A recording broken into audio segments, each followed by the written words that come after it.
Can we just officially bin off the idea that we can know things about a person that we have never met before just by looking at them?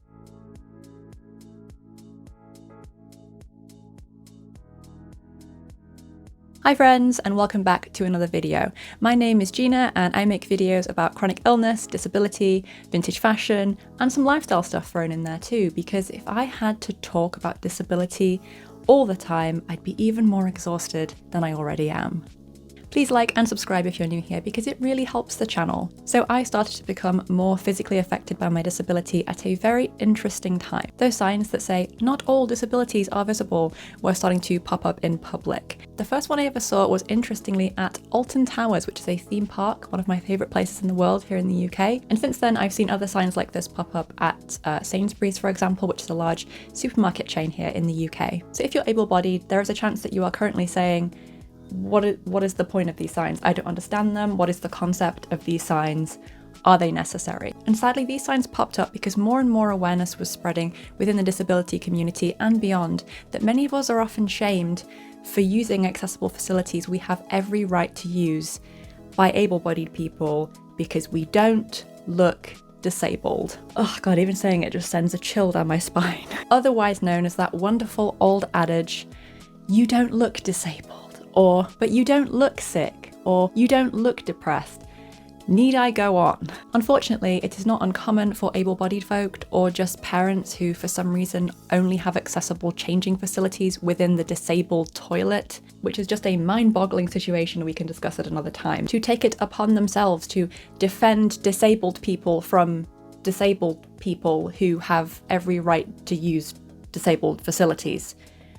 Ironic. I've experienced this myself in the past with things like bus station seating, for example. I remember when I was just starting to become more affected by my disability and I was struggling to stand for longer periods more and more, and things like going to university using public transport were becoming much more difficult and complicated. But in my city they built a new bus station and it had very limited seating, unfortunately, for every bay, every bus. So you had, I think, about 6 seats for everybody to use, and then apart from that it was just standing queues. I don't think I even had my first walking stick at this point, and so I didn't maybe look disabled to other people, but I remember the relief of finally being able to sit down and wait for the bus if I could nab one of these very, very few seated options. And fresh in my brain is the look I got from an older woman who came up afterwards. Honestly, if looks could kill, she gave me the most disgusted look because I didn't get up and offer my seat to her, even though I was absolutely exhausted and I don't think I would have been able to stand up any longer. This was because I was a young person and I wasn't carrying a visible sign or marker that I needed to sit down, such as a walking stick. Obviously I wasn't in a wheelchair either, I didn't have a crutch or a walker or anything. And so just by looking at me, she made the assumption that you are young, therefore you should be giving your seat up to anyone who is older than you or anyone with a visible marker of their disability. This left a lasting mark on me because I'm quite a socially anxious person, and the last thing that I want to do is cause some kind of public confrontation issue. All I knew on that day was that I couldn't get up.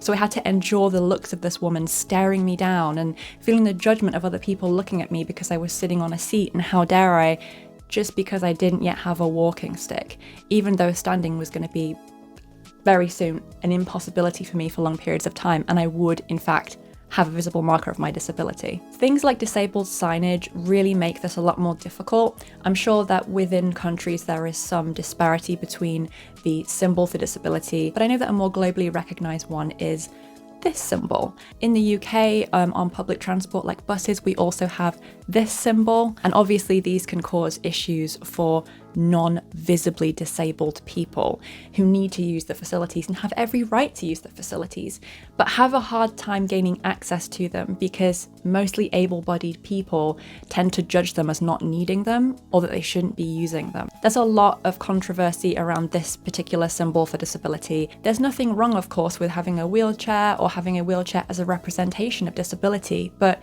disability is so much more than that. Physical impairments are so much more than that, and it doesn't take into account that people can have a physical disability, they can have exhaustion, they can be unable to stand for long periods, and they can need that accessible seat to make their journey possible for them, but they don't have a wheelchair or they don't have a cane. And so trying to get access to that, let alone trying to deal with the kind of looks and judgment that you get from other people, can be very distressing and invalidating. I experienced that for years before I was a full-time mobility aid user, and I can tell you now, it's quite unpleasant. Now, I'm not saying or suggesting that we just get rid of this sign wholesale. I think socially it's a very internationally recognized sign, and I'm hoping that for a lot of people, most of the time, it kind of does the job, even if they don't have a visible marker of their disability. But there are definitely downsides to representing disabled people on public signage in this way. Really what we could do with is a more diverse or inclusive sign. And I'm sure people would be saying, oh, but that gets too complicated. How on earth could we ever represent everybody? And it's not really to represent everybody, it's to represent the group of people that you're trying to represent.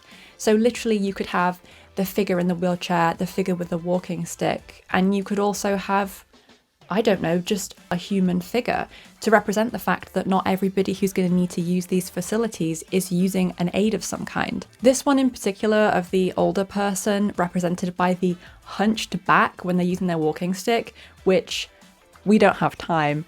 But this also makes things a lot harder for disabled people, particularly those using a walking stick, because even though at this point I'm pretty much immune to it, when I first started using a walking stick, I thought, oh God, people are going to think only old people use walking sticks. A young person couldn't possibly have any use for a walking stick, as if disability has some sort of age range. Newsflash, it doesn't. So things like public signage and simply the amount of available seating, for example, or public toilet facilities, things like that could definitely be improved to help disabled people. But a massive barrier with this is how able-bodied people perceive disability, and signs cannot change this alone. There was a segment on the local news a couple of years ago about how a woman who lives not too far from me, actually a couple of cities over, is frequently harassed for parking in a disabled parking spot because she does not always use a mobility aid. She has every right to use this spot. She has a great deal of difficulty with mobility, but she said so many times she's dealt with parking in this spot and having random able-bodied strangers shout at her and call her a terrible person and tell her she has no right to use this facility that, yes, she does have every right to use. I remember watching this as a full-time mobility aid user, but someone who hadn't yet got a blue badge, which for those people who aren't in the UK who maybe are watching this, it's just kind of the badge that you are given by the local council to basically essentially say this person is allowed to use disabled facilities such as disabled parking spaces. And I remember watching that and thinking that one day I would need a blue badge, but I was also a very young person and oh my God, was this going to happen to me? And that was scary. And actually this year I did get my blue badge issued by the local council, and it has been incredibly helpful for both me and my partner and my loved ones, anyone I'm in a car with, being able to find easily accessible parking most of the time for me so that I'm not having to walk a bunch of extra steps just to get to the entrance. It has really helped me. Although I will admit that honestly, a lot of times, especially if there are lots of other people around, able-bodied people, I will feel the need to, when I'm getting out of the car in the disabled parking space, put on a show of pain or discomfort more so than I'm actually experiencing to validate the fact that I need to use this spot. And I think, obviously that's ridiculous, feeling the need to almost perform my disability for the benefit of able-bodied people to say, oh yeah, you know what, she can use that parking space. Because ultimately, the crux of this is that random able-bodied people don't get to decide who is and isn't allowed to use a disabled facility. In a case of a blue badge, for example, and blue badge parking, local councils do that. You can't just apply for a blue badge and get it the next day. You have to go through a vetting process. You have to have supporting documents from a doctor or medical provider. And I'm pretty sure if a doctor says this person needs a disabled badge, you as a stranger have no right to try and argue with that fact. The people doing this genuinely think they're doing something good, but all they're really doing is harassing other people because they don't look disabled enough to satisfy this able-bodied stranger. That's pretty gross.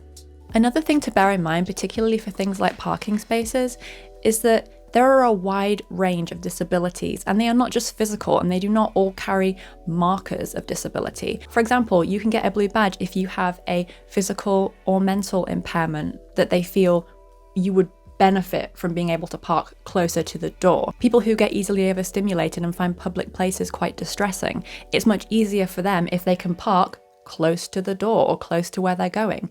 It makes people's lives easier, and not all of these things carry a physical representation of disability. Another key point here is age, and I hate to say it, but it's true. A lot of this ableism is also tied up in ageism, and in this case, it's actually ageism towards younger people. For some reason, we have socially developed this idea that in order to be disabled, you have to be of a certain age. Like in order to use a walking stick, you have to be 80 and named Barbara. You can be disabled at any age. You can be born disabled. But for some reason, the validity of that is called into question. And people who maybe don't believe me on this, or who maybe are a little bit skeptical, I have an example for you from a medical professional who is aware of the situation. Completely unprompted by me, I applied to him for a medical letter of support for my blue badge, which is what you need in order to get one. When I was speaking to him about this, he said, yes, I can see it's completely reasonable that you would need a blue badge, but unfortunately, I have to warn you, you might have to fight this because you're only 29. He said if you were 80, they'd have absolutely no problem with it and no qualms, but be prepared for a fight because you're young. And this is someone who's a medical professional who agreed I needed this accessible provision, but knew about the ageism in play that basically tells us that you can't be disabled if you're young unless you were born disabled, in which case, oh, how sad. It affects people on a daily basis. I was so anxious submitting my blue badge application, I almost didn't bother. I almost felt like I may as well just continue struggling and making my daily life so much harder. It was actually my partner, Kieran, who said that if you apply for a blue badge, it will make my life easier because he drives and I don't. That's what spurred me on to get it. Not for my own sake, even though I was struggling, even though my doctor agreed you need a blue badge, I did it for someone else.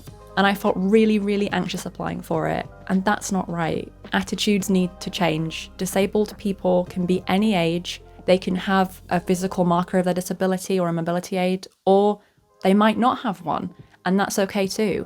And it is not on any random able-bodied stranger to try and mistakenly defend disabled people when they don't know what they're doing, they don't know the situation of the person or anything else. Disabled people don't need this kind of help. And if you actually stop and listen to what disabled people say, you'll hear about the kind of help that actually we really do need. And able-bodied allies are always appreciated. As disabled people, we don't need people policing our facilities, but what we do need is able-bodied people who are willing to listen to us, what we need, what makes our lives difficult, and then help us act on that to try and create change, whether it's spreading awareness or considering these kind of issues in terms of who you vote for, writing to local MPs, councils, whatever it is. That's the kind of help disabled people need. Disabled people need help in conjunction with disabled people. What they don't need is harassing on the street because some random person doesn't think they look disabled enough. Quite a lot of us have dealt with gaslighting, medical gaslighting or otherwise. And I'd argue this is a kind of social gaslighting where we kind of insinuate that people don't need the help that they've been told that they do need by actual professionals in the area because they don't look like they need it enough. That's what leads people like me into feeling like I have to perform my disability. So people will look over at me and say, wow, she's struggling. She really needs it. This has obviously been a bit of a serious video and it's been a hard one to make. This is mostly all off the cuff. I have a few notes, but that's pretty much it. And, you know, my thing is being positive and finding the humor in things and all that kind of stuff. But this is just something that I've really needed to get off my chest for quite some time. And I hope that this has been enlightening or validating. If you're a disabled person and you've been through some of this, feel free to share your experiences in the comments below. If you have any questions, again, feel free to say below. I don't bite. I swear I don't bite. I'm nice, really. But there are things that really grind my gears, and this is one of them. The sun's come out now because, I don't know, I'm finished ranting, I suppose. I just want to say that if you are a disabled person and you feel invalid or you've had an experience like this where random people who know nothing about you have tried to tell you that you don't have access or you shouldn't have access to a certain facility, I can't swear. I shouldn't swear. Ignore them. This is a complete stranger. This person doesn't know you. They don't know what you're entitled to, and they don't know the details of your condition or anything else. The only person who can make the best decisions for what's best for you are you alongside hopefully your medical providers, and that's it. No one else has a right to have a seat at the table when discussing how disabled you are, whether you need access to certain things. They just don't. It's none of their business. Try and treat it like you wearing like a really rad outfit that you know looks really cool, and then some like really boring person on the street coming over and being like, it's too loud. You shouldn't be allowed to wear yellow. It's too loud. Gosh, disabled people wearing not grey is something I should probably talk about at some point. That's another video for another day. If you're an able-bodied person and you feel that you've been complicit in any of this, or you've done something like this and you've made it to the end of this video, thanks very much for watching. And you know, I understand that a lot of it does come from what people perceive as a good place or a good intention. Doesn't always mean it is genuinely a good intention or a good thing that's done, but I really appreciate you watching this. And if you're an able-bodied ally who's like, I would never do that, thank you to you also. Thank you for being here. I promise there will be some light relief next time. This just had to come out. It's something I've been wanting to talk about for a long time, and hopefully you got something out of it. Thank you to all the new... My eye's twitching, I'm really sorry. Thank you to the new subscribers and people who have interacted with the channel lately. I really appreciate it. And yeah, if you have anything that you want me to talk about, or any questions or like video topic ideas, please leave them in the comments below. I hope you're all doing as well as you can. I'll see you in the next video. Love and spoons.